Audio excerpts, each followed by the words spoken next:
সে কি রে প্লুটো, তোর আবার লজ্জা হলো কবে থেকে? হ্যাঁ, আমি অবশ্য আগে ভাবতাম যে তোর লজ্জা টজ্জা আছে, লজ্জা সম্ভ্রম, কিন্তু তুই যা যা করেছিস সেসব আছে বলে তো আমার মনে হয় না। এনিওয়ে, ভালো করে এসব সার, তারপর বিদেশ যা, জমিয়ে সংসার কর। All the best. আমি সত্যি খুব ভালো থাকবো নতুন কাকু, ডোন্ট ওয়ারি। তোকে কে বলেছে আই এম ওয়ারিড? আমি একটু ওয়ারিড নই। দেখ, বড়রা এইভাবেই আশীর্বাদ দেয়, কমন ব্লেসিং। তাই তোর ভালোর জন্য আশীর্বাদ দিলাম। তোমাদের যাওয়াটা যেন কবে? ঠিক নেই, তবে আমি আমার কথাটাই বলছি। আরে ঠিক নেই কেন? তোমরা দুজন তো একসঙ্গে যাবে, সেই জন্যই তো বৌমা তো তাড়াহুড়ো করে ব্যবস্থা করে ফেল। তোমরা তো ভিসাও অ্যাপ্লাই করেছি, পেয়েও তো গেছো। হ্যাঁ, কিন্তু যাওয়ার তারিখটা এখনো ঠিক হয়নি। আগে বিয়েটা করুক, তা হানিমুনটা কি ওখানেই করছিস না আগে হানিমুন করে তারপর যাবি? আমার তো মনে হয় বিদেশে যখন যাচ্ছিস তখন হানিমুনটা ওখানেই করে নে, ওখানেই করা ভালো।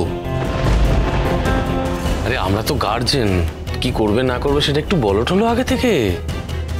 আমাকে মৌ একটা ডেট বলেছিল সম্ভবত। হ্যাঁ বলেছিল তো।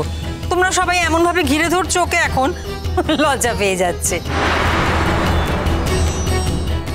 এত কিসের লজ্জা প্লুটো? না, লজ্জা পাবো কেন? আর এখানে তো লজ্জা পাওয়ার কোনো কথাই নেই। আসলে মৌ হয়তো তার নিজের ডেটটার কথাই বলেছে, আর আমি তো কখনো বলিনি যে আমি আর মৌ এক ডেটেই যাব। এখনো পর্যন্ত আমি আমার টিকিটটা করাইনি, আর মৌ ঠিক যে ডেটটার কথা বলছে সেই ডেটে যে টিকিটটা পাওয়া যাবে তারও তো কোনো গ্যারেন্টি নেই। তাই হয়তো একটা টেন্টেটিভ ডেট ঠিক করেছে, এই যা। কিন্তু তার সঙ্গে আমার কোনো সম্পর্ক নেই। আরে তোমরা তো স্বামী স্ত্রী, স্বামী স্ত্রী হবে।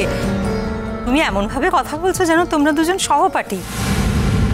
দেখো, তোমরা যে স্বামী স্ত্রী হবে, একসাথে থাকবে, তার পদ্ধতি কিন্তু আজ থেকেই শুরু হয়ে গেল। স্বামী স্ত্রীর আবার আলাদা আলাদা রকম হয় নাকি? ঠিক আছে ঠিক আছে, বিয়েটা মিটুক তো আগে, তারপরে না হয় টিকিট কাটা যাবে। মা, মা আমি রেডি।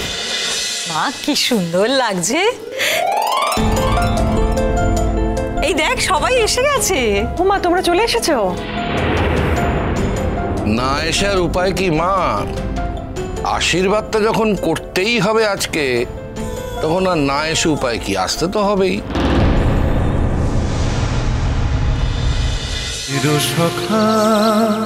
চিরসখা সোম থেকে রবি প্রতিদিন রাত ৯টায় স্টার জলসায় ও জিও হটস্টারে।